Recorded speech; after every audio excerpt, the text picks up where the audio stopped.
आश्रम में हो रहे भयंकर युद्ध में इंद्रदेव विजयी महाभारत में भी है जिक्र। महाभारत में एक बार युधिष्ठिर ने श्री कृष्ण से पूछा कि क्या मैं सभी संकटों से कैसे पार कर सकूंगा, इसके लिए कोई उपाय बताएं। तब भगवान श्री कृष्ण ने युधिष्ठिर से कहा था कि वह अपने सैनिकों को रक्षा सूत्र बांधे। इसके बाद युधिष्ठिर ने अपनी पूरी सेना को रक्षा सूत्र बांधा था, जिसके बाद युद्ध के दौरान युधिष्ठिर की सेना विजयी हुई। रक्षा बंधन का भगवान कृष्ण और द्रौपदी से है नाता। इसके साथ ही महाभारत काल से रक्षा बंधन को लेकर एक कथा और प्रचलन में है। जब भगवान श्री कृष्ण ने शिशुपाल का वध किया था तो उसे दौरान भगवान श्री कृष्ण का हाथ घायल हो गया था। इसके बाद द्रौपदी ने अपनी साड़ी को फाड़कर भगवान श्री कृष्ण की उंगली में बांधा था। उस समय भी भगवान श्री कृष्ण ने द्रौपदी को इसके बदले में रक्षा करने का वचन दिया था। जिसके बाद जब द्रौपदी का चीरहरण होने लगा तब भगवान श्री कृष्ण ने द्रौपदी की मान सम्मान की रक्षा की थी। भविष्य पुराण में कहीं पर लिखा है कि सबसे पहले इंद्र की पत्नी शची ने वृत्रसुर से युद्ध में इंद्र की रक्षा के लिए रक्षा सूत्र बांधा था। इसलिए जब भी कोई युद्ध में जाता है तो उसकी कलाई पर कलाया मौली या रक्षा सूत्र बांधकर उसकी पूजा की जाती है। देवी लक्ष्मी ने राजा बलि को अपना भाई बनाकर हाथों में अपने पति की रक्षा के लिए यह बंधन बांधा था और अपने बंधक पति श्री हरि विष्णु को अपने साथ ले गई थी। दूसरी कथा हमें स्कंद पुराण, पद्म पुराण और श्रीमद्भागवत पुराण में मिलती है। कथा के अनुसार भगवान विष्णु ने अदिति के गर्भ से वामन अवतार लिया और ब्राह्मण के वेश में असुर राज राजा बलि के द्वार भिक्षा मांगने पहुंच गए। चूंकि राज बलि महान दानवीर थे तो उन्होंने वचन दे दिया कि आप जो भी मांगोगे मैं वह दूंगा।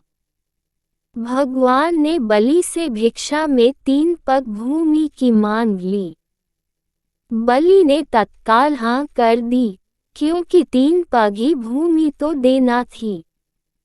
लेकिन तब भगवान वामन ने अपना विशाल रूप प्रकट किया और 2 पग में सारा आकाश, पाताल और धरती नाप लिया। फिर पूछा कि राजन अब बताइए कि तीसरा पग कहाँ रखूं।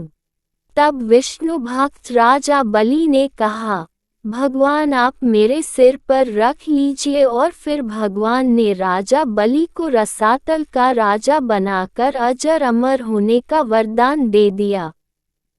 लेकिन बलि ने इस वरदान के साथ ही अपनी भक्ति के बल पर भगवान से रात दिन अपने सामने रहने का वचन भी ले लिया। 3. भगवान को वामनावतार के बाद पुनः लक्ष्मी के पास जाना था, लेकिन भगवान ये वचन देकर फंस गए और वे वहीं रसातल में बलि की सेवा में रहने लगे। उधर इस बात से माता लक्ष्मी चिंतित हो गई। ऐसे में नारद जी ने लक्ष्मी जी को एक उपाय बताया। तब लक्ष्मी जी ने राजा बलि को राखी बांध अपना भाई बनाया और अपने पति को अपने साथ ले आई। उस दिन श्रावण मास की पूर्णिमा तिथि थी।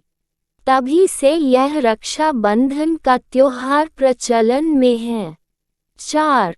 माना जाता है कि राजसूय यज्ञ के समय जब श्री कृष्ण ने शिशुपाल का वध कर दिया था तो तब उनकी अंगुली से खून बहने लगा था।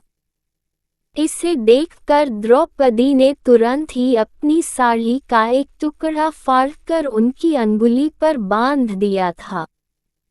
इस कर्म के बदले श्री कृष्ण ने द्रौपदी को आशीर्वाद देकर कहा था कि एक दिन मैं अवश्य तुम्हारी साड़ी की कीमत अदा करूंगा।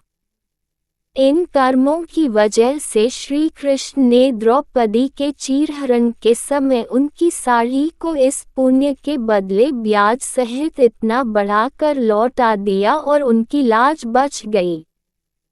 कहते हैं कि इसी के बाद रक्षा बंधन पर बहन द्वारा राखी बांधने की परंपरा की शुरुआत हुई थी।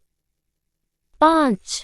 उत्तर भारत में रक्षा बंधन वाले दिन अर्थात श्रावण की पूर्णिमा को राखी का त्योहार मनाया जाता है, जबकि दक्षिण भारत में समुद्री क्षेत्रों में नारियल पूर्णिमा का त्योहार मनाया जाता है।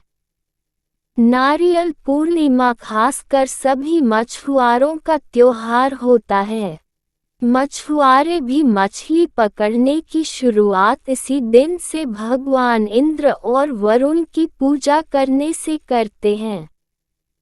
पूजा के दौरान विधिवत रूप में उन्हें केल के पत्तों को समुद्र किनारे नारियल अर्पित किए जाते हैं। इसलिए इस राखी पूर्णिमा को वहाँ नारियल पूर्णिमा भी कहते हैं। दक्षिण भारत में ये त्योहार समाज का हर वर्ग अपने अपने तरीके से मनाता है। इस दिन जनेऊ धारण करने वाले अपनी जनेऊ बदलते हैं। इस कारण इस त्योहार को अबितम भी कहा जाता है। इसे श्रावणी या ऋषि तर्पण भी कहते हैं। 6. प्राचीन काल से ही राखी के रूप में मौली या कलावा बांधने का प्रचलन रहा है। हाथ के मूल में 3 रेखाएं होती हैं जिनको मणिबंध कहते हैं। भाग्य व जीवन रेखा का उद्गम स्थल भी मणिबंध ही है। इन तीनों रेखाओं में दैहिक, दैविक व भौतिक जैसे त्रिविध तापों को देने व मुक्त करने की शक्ति रहती है। इन मणिबंधों के नाम शिव, विष्णु व ब्रह्मा हैं। इसी तरह शक्ति, लक्ष्मी व सरस्वती का भी यहाँ साक्षात वास रहता है। जब हम कलावा का मंत्र रक्षा हेतु पढ़कर कलाई में बांधते हैं तो ये 3 धागों का सूत्र त्रिदेवों व त्रिशक्तियों को समर्पित हो जाता है, जिससे रक्षा सूत्र धारण करने वाले प्राणी की सब प्रकार से रक्षा होती है। 7. शास्त्रों का ऐसा मत है कि मौली या राखी बांधने से त्रिदेव ब्रह्मा, विष्णु व महेश तथा तीनों देवियों लक्ष्मी, पार्वती व सरस्वती की कृपा प्राप्त होती है। ब्रह्मा की कृपा से कीर्ति, विष्णु की कृपा से रक्षा तथा शिव की कृपा से दुर्गुणों का नाश होता है। इसी प्रकार लक्ष्मी से धन, दुर्गा से शक्ति एवं सरस्वती की कृपा से बुद्धि प्राप्त होती है। यह मौली किसी देवी या देवता के नाम पर भी बांधी जाती है, जिससे संकटों और विपत्तियों से व्यक्ति की रक्षा होती है। यह मंदिरों में मन्नत के लिए भी बांधी जाती है। 8. संकल्प के लिए भी रक्षा सूत्र बांधा जाता है। जिस तरह की राजा बलि ने 3 पग भूमि को दान में देने के पहले जल छोड़कर संकल्प लिया था कि मैं 3 पग भूमि दान करता हूँ, इसी तरह रक्षा बंधन पर हम बहन को उसकी रक्षा का वचन देते हैं। मौली बांधकर किए गए संकल्प का उल्लंघन करना अनुचित और संकट में डालने वाला सिद्ध हो सकता है।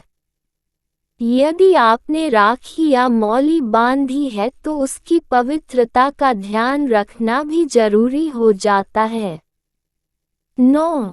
शास्त्रों के अनुसार मौली बांधने से उसके पवित्र और शक्तिशाली बंधन होने का एहसास होता रहता है और इससे मन में शांति और पवित्रता बनी रहती है। व्यक्ति के मन और मस्तिष्क में बुरे विचार नहीं आते और वह गलत रास्तों पर नहीं भटकता है। कई मौकों पर इससे व्यक्ति गलत कार्य करने से बच जाता है। 10. महाभारत में भी रक्षाबंधन के पर्व का उल्लेख है।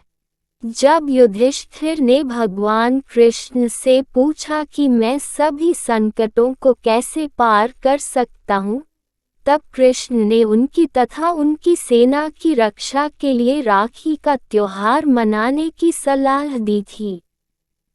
Happiness, blessings, spread love. Happy Raksha Bandhan everyone. My entire family members always keep smiling. Love you all.